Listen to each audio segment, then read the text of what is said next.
Bonjour Fabrice. Alors tu es effectivement directeur général de la MGEN. Nous, on se rend compte, hein, côté Cocoroé, le monde de l'éducation bouillonne.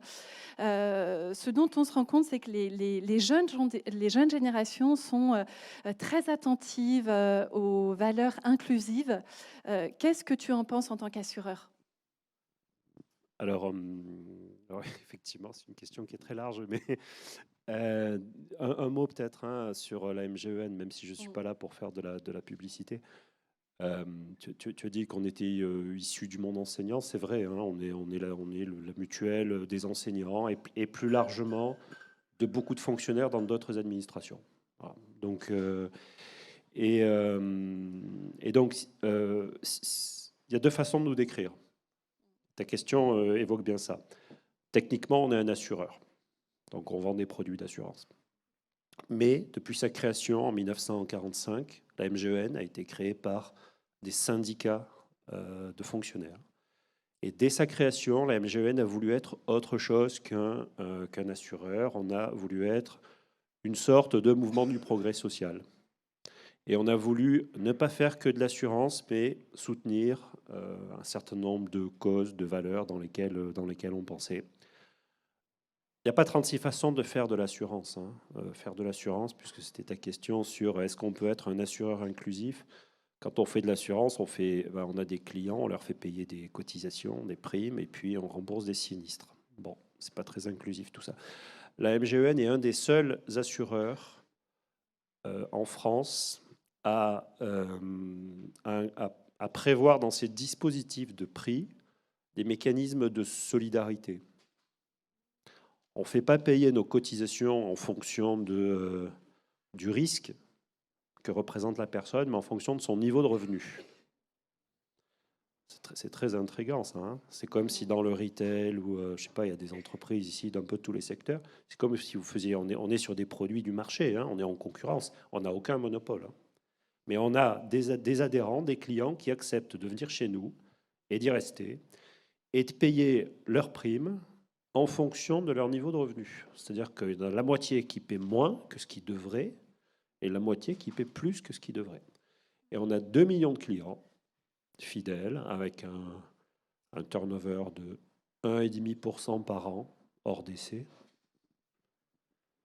Voilà. Donc c'est la preuve qu'on a 1 million de clients français qui restent tous les ans et qui savent qu'ils paient plus que ce qu'ils devraient et qu'en cela, ils alimentent ce mécanisme de solidarité et d'inclusion et ils aident un autre million de fonctionnaires, retraités souvent, à bénéficier d'une protection, hein, une protection sociale, meilleure que ce que leur revenu leur permettrait de payer. Voilà. Donc ça c'est un mécanisme qui est très intéressant. On est à peu près les seuls en France à faire ça, avec d'autres mutuelles beaucoup plus petites que les nôtres. Et puis être assureur inclusif, c'est ça, mais c'est pas que ça. On a des tas de dispositifs d'action sociale, etc. Et on pousse des actions dans lesquelles on croit, notamment en destination de la santé des femmes. On a beaucoup de choses. On a lancé des initiatives depuis un an et demi sur l'endométriose notamment. On a beaucoup de choses sur la santé mentale depuis le Covid. Voilà, je ne veux pas être plus long.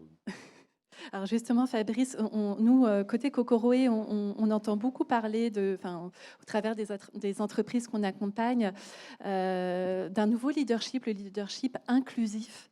Qu'est-ce que ça signifie selon toi? Alors, moi, je pense que chacun a sa définition. À mon avis, tu vas me dire qu'il y a une définition officielle, c'est ça, mais Pas encore. je pense que pour moi le leadership, je ne sais pas si on l'incarne, mais essayer de prétendre à un leadership inclusif, c'est assumer le fait qu'on est un collectif divers. C'est non seulement l'assumer, mais le rechercher.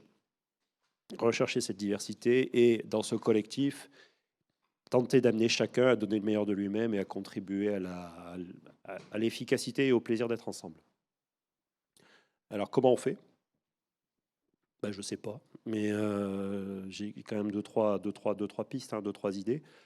D'abord, il y a un truc qui nous aide. Je reviens à ta première question. On n'est pas seulement un assureur. Depuis la création de la MGEN, on affiche des valeurs, des combats. On est un assureur militant.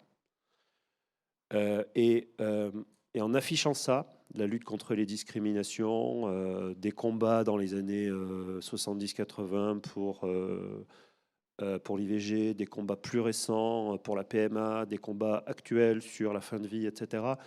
On a la chance, entre guillemets, d'avoir des objectifs visibles et inspirants pour les collaborateurs qui nous rejoignent.